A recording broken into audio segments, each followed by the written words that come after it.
दोस्तों नमस्ते प्रणाम। आप सबके स्वागत बटे हमारा यूट्यूब चैनल में, फेसबुक पेज में। तो आज हम लेकर बनी तुलसी विवाह गीत। आप सब जरूर सुने जा, सुन करके कैसन लगी कमेंट बॉक्स में लिखे जा। निकला गे तुलसी के सजनवा आंगनवा बीचे, निकला गे तुलसी के सजनवा आंगनवा बीचे। अब हो आंगनवा खिले रे गगनवा बीचे, अब हो आंगनवा खिले रे गगनवा बीचे।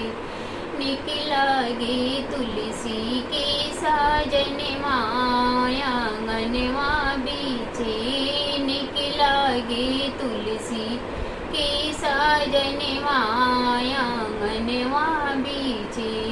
पियर जाने शोभे पियर पीताम्बर, अंगुरी में शोभेला मुनरिया आंगनवा बीचे।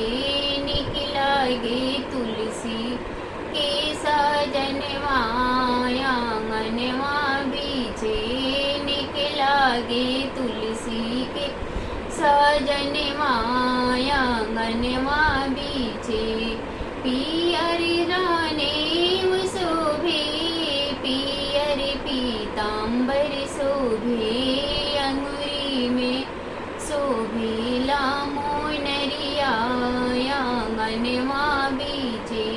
निकला गे तुलसी के सजनवा आंगनवा बीचे।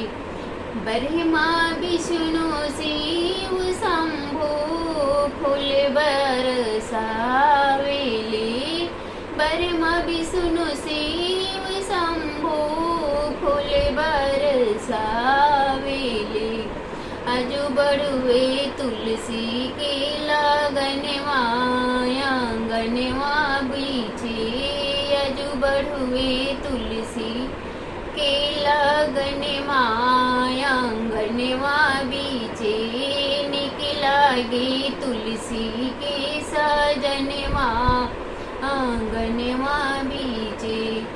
एक ओरी राम जी बैठे, एक ओरिया लक्ष्मण जी, एक ओरिया राम जी बैठे, एक ओरिया लक्ष्मण जी।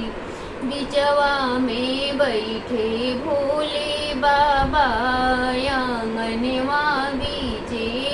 निकला गे तुलसी के सजनवा आंगनवा बीचे। एक ओरिया तुलसी दुल्हन, एक ओरी नारायण दुल्हा, इहे बा हम सबके आरामनवा आंगनवा बीचे।